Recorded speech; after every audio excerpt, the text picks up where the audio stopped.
मैं doctor Gulab Chand Meena, associate professor political science, SRP government PG college Panthkui. आज हम बात करेंगे BA part first paper first के में आदर्शवाद या प्रत्ययवाद की बात, जिसे आइडियलिज्म कहा जाता है।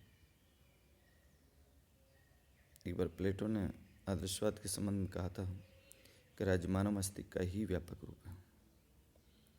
राज्य बलूत के वृक्ष और चट्टानों से वहां निकलते हुए, चट्टानों से नहीं निकलते, वर्ण उन लोगों के मस्तिष्क से निकलते हैं जो उसमें निवास करते हैं। अब देखेंगे आइडियलिज्म की मीनिंग, डेफिनेशन क्या है, आदर्शवाद कहते किसे हैं, उसका क्या अभिप्राय है, इस पर हम चर्चा करेंगे। आदर्शवाद राज्य के कार्यक्षेत्र के संबंध में प्रतिपादित एक प्राचीन और महत्वपूर्ण विचारधारा है।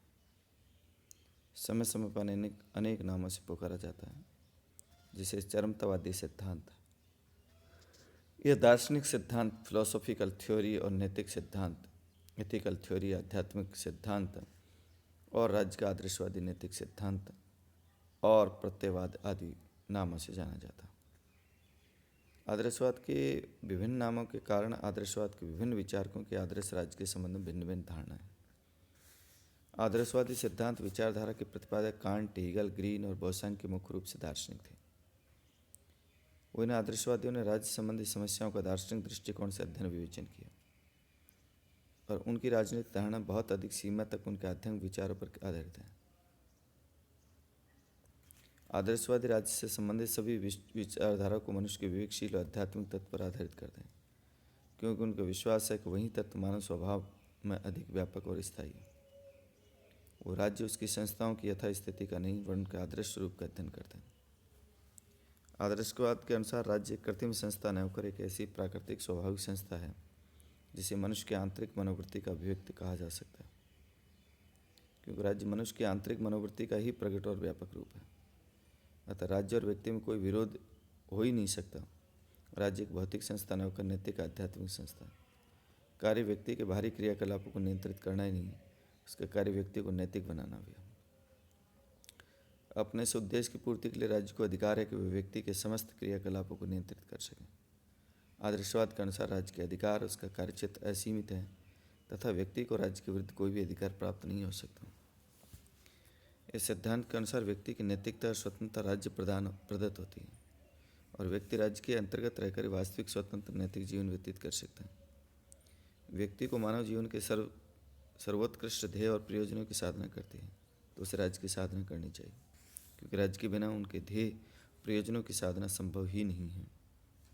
इस प्रकार आदर्शवाद राज्य साध्य है और व्यक्ति उसका साधन मात्र है।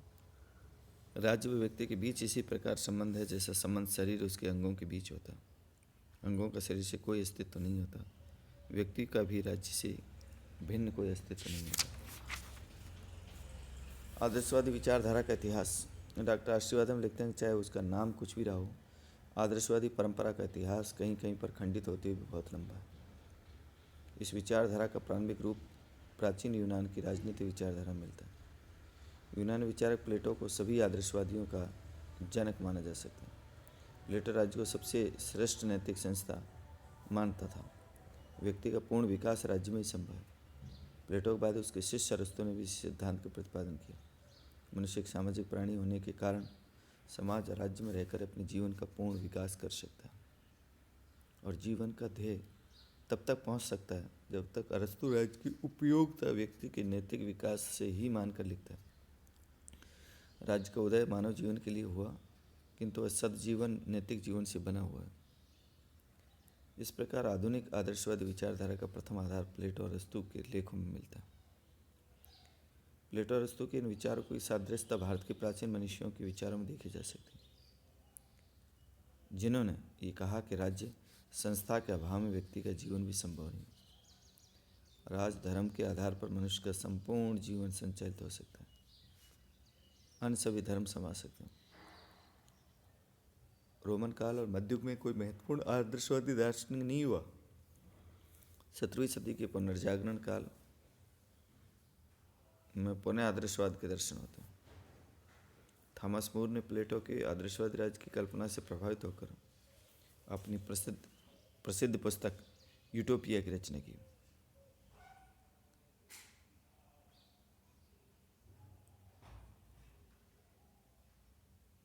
आधुनिक युग में प्रथम महत्वपूर्ण आदर्शवादी विचार रूसो ही हुआ। दार्शनिक और राजनीतिक विचारधारा के आधारभूत तत्व यूनानी राजदर्शन से ही लिए। रूसो के दर्शन पर प्लेटो बहुत अधिक प्रभाव है और प्लेटो के समान इस विचार का प्रतिपादन करता है कि व्यक्ति नैतिक जीवन की प्राप्ति राज्य के अंतर्गत रहकर ही कर सकता है। रूसो ने यूनानियों द्वारा खोजे गए सत्य को हमारे सम्मुख सुंदर ढंग से रखा। आधुनिक आदर्शवादियों में पृथक कहा जा सकता है। समकालीन लेखकों पर रूसो के इन विचारों को पर्याप्त प्रभाव पड़ा। रूसो के उपरांत जर्मनी तो आदर्शवाद का केंद्र ही बन गया। मूर्खंड क्षेत्र में राष्ट्रीयता की भावना प्रबल रूप से विद्वान होते हुए उस समय तक राष्ट्रीय राज्यों का उदय नहीं हुआ। फ्रांस की राज्य क्रांति से प्रभावित होकर जर्मन जनता के केंद्रीय व्यवस्था संबंधी विचारों को केवल एक आदर्शवादी धारणा ही संतुष्ट दे सकती है। कांट फिक्टे हीगल के नाम से प्रसिद्ध है। उदारवादी तत्व पर्याप्त मात्रा में, और ये उदारवादी तत्व फिक्टे से कम होकर के हीगल में पूर्णतः समाप्त हो गया। जर्मन आदर्शवादी स्कूल के साथ इंग्लैंड में वैसी विचारधारा का जन्म हुआ जो ऑक्सफोर्ड स्कूल के नाम से विख्यात है। ब्रिटेन के आदर्शवादी लेखकों में थॉमस हिल ग्रीन, जोसेफ ब्रेंडले बॉसंग के आदि प्रसिद्ध हैं। अंग्रेजी आदर्शवादियों विशेषतः ग्रीन के हाथों में पकड़कर जर्मन आदर्शवाद बहुत कुछ संशोधित हो गया। तत्कालीन इंग्लैंड की परिस्थिति और इंग्लैंड की चिरकालीन उदार परंपराओं को ध्यान में रखते हुए अंग्रेज आदर्शवादी जर्मनी को उग्रराष्ट्रवाद को एक नरम और उदार विचारधारा में बदल देते हैं, जिसे आदर्शवाद का अंग्रेजी रूपांतर कहा जा सकता है।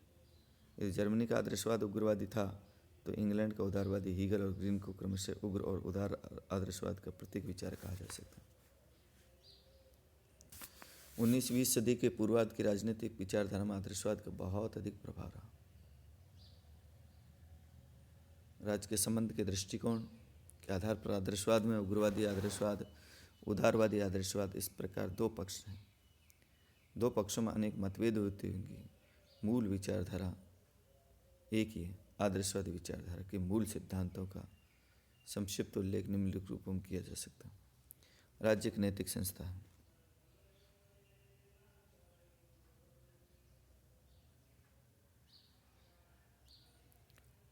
आदर्शवादी राज्य को प्रकृतिवादी बुद्धिवादी विचार को भांति भौतिक आवश्यकताओं की पूर्ति का साधन मात्र न मानकर उसका अस्तित्व एक नैतिक संस्था के रूप में मानते हैं।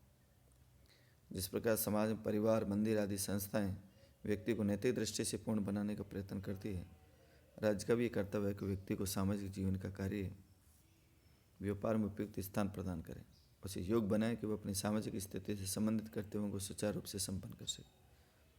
राज्य हमारे नैतिक विचार का ही प्रत्यक्षीकरण है और राज्य की सदस्यता अनैतिक और मूर्ख मानव को नैतिक, योग्य और विवेकशील बनाती है। राज्य साध्य है और साधन नहीं। व्यक्तिवाद, समाजवाद, दूसरी अन्य विचारधारा राज्य को व्यक्ति के व्यक्तित्व के विकास के एक साधन मात्र मानते हैं, परंतु आदर्शवादी राज्य को साध्य मानते हैं। आदर्शवादियों के अनुसार राज्य एक ऐसा साध्य है जिसके विकास हेतु व्यक्ति को अपने बलिदान करने के लिए प्रयत्नशील रहना चाहिए। व्यक्ति की कोई सत्ता नहीं, व्यक्ति तो राज्य रूपी देह के साधन मात्र है। उसके द्वारा पूर्ण रूप से राज्य के अधीनता स्वीकार कर लेनी चाहिए। आदर्शवादी साधारणतः अपनी विचारधारा केंद्र व्यक्ति के स्थान पर राज्य को बनाते। प्रारंभिक केंद्रीय सामाजिक व्यवस्था से होता है। इससे व्यक्ति को अपना निर्दिष्ट स्थान खोज लेना चाहिए, समाज व्यक्ति के लिए नहीं। राज्य का अपना लक्ष्य और व्यक्तित्व। आदर्शवाद के अनुसार राज्य का अपना पृथक व्यक्तित्व और इच्छा होती है। राज्य की इच्छा व्यक्ति की व्यक्तिगत और सामूहिक इच्छा से पृथक और उच्चतर होती है। राज्य व्यक्तियों का समुदाय मात्र नहीं होता, उसकी सत्ता उन व्यक्तियों की समृष्टि से भिन्न और उच्चतर होती है जिसे वह बनाता। फिक्टे ने लिखा, जिस प्रकार एक तेल कणों का केवल समूह नहीं है, मनुष्य अधिक है। एक पत्थर की मूर्ति संगमर के कणों का समूह मात्र नहीं है, मनुष्य घटकों और रक्त धमनियों का समूह मात्र न होकर उससे अधिक है। ठीक उसी प्रकार राष्ट्र व्यक्तियों का समूह मात्र न होकर उससे अधिक है। राज्य सामान्य इच्छा का प्रतिनिधित्व करता है। चौथी बात, रूसो की सामान्य इच्छा, जनरल विल का सिद्धांत आदर्शवादी दर्शन का केंद्र बिंदु है और इसी विचारधारा के अनुसार रूसो की सामान्य इच्छा, जो सदैव निस्वार्थ, स्थायी और लोकोपकारक होती है, राज्य के रूप में साकार अथवा मूर्त रूप ग्रहण करती है। इस सामान्य इच्छा में व्यक्तिगत इच्छाओं का उस सीमा तक प्रतिनिधित्व होता है जिस सीमा तक व्यक्तिगत इच्छाएं सार्वजनिक नीति में प्रेरित होती हैं। राज्य का कोई भी कार्य व्यक्ति की इच्छा के विपरीत नहीं होता, क्योंकि राज्य उस सामान्य इच्छा के अनुकूल कार्य करता है जिसके अंतर्गत व्यक्ति की आदर्श इच्छा रियल विल भी सम्मिलित होती है। और सामान्य इच्छा का प्रतिनिधि होने के कारण राज्य के सभी कार्य आवश्यक रूप से उचित, विवेकपूर्ण और नैतिकपूर्ण होते हैं। राज्य आंतरिक और बाह्य दृष्टि से सर्वशक्तिमान है। आदर्शवाद के अनुसार राज्य सर्वशक्तिमान, अजय, अमर, सर्वाधिकार संपन्न, नैतिकता का संरक्षक है। व्यक्ति कर्तव्य को राज्य के समस्त आदेशों कानूनों का पालन करे। राज्य सत्ता किसके हाथ में, उसके व्यक्ति के लिए कोई महत्व नहीं होना चाहिए। उसका प्रयोग चाहे कोई निरंकुश राजा करे या कोई विशेष श्रेणी व्यक्ति के लिए आवश्यक है, वह राज्याज्ञा का पूर्ण पालन करे। अंतर्राष्ट्रीय क्षेत्र में भी राज्य की शक्ति असीम है और अंतर्राष्ट्रीय कानून को भी राज्य की कार्य नीति नियंत्रित करने का कोई अधिकार नहीं है। राज्य अपने उत्कर्ष के लिए अपनी इच्छानुसार किसी भी साधनों का प्रयोग कर सकता है। उग्र आदर्शवादियों के अनुसार तो युद्ध भी कोई बुरी बात न होकर एक अनिवार्य वस्तु और राज्य के उत्कर्ष का एक उपयोगी साधन है।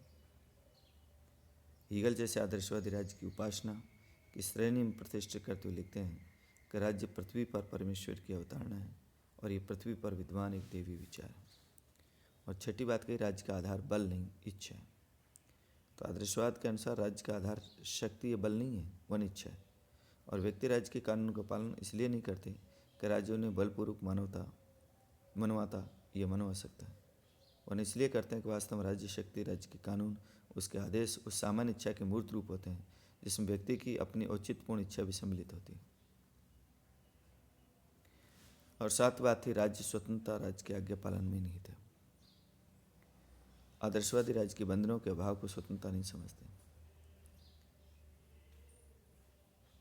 और इस संबंध में उनका विचार है कि जिस प्रकार कुरूपता के अभाव का अर्थ सुंदरता नहीं है, उस प्रकार बंधनों का अभाव का अर्थ स्वतंत्रता नहीं है। ये सकारात्मक स्वतंत्रता के उपासक। उनका विचार है कि वास्तविक स्वतंत्रता राज्य के बंधनों के आधार पर प्राप्त की जा सकती है और स्वतंत्रता का उद्देश्य व्यक्ति के व्यक्तित्व के विकास के लिए अधिकाधिक अवसर प्रदान करना, और ये अवसर राज्य के द्वारा प्रदान किए जा सकते हैं। अतः मानव की वास्तविक स्वतंत्रता राज्य की आज्ञा पालन में निहित होती है। बंधनों के अभाव में तो स्वतंत्रता केवल शक्तिशाली व्यक्तियों को विशेष अधिकार मात्र बनकर के रह जाती है।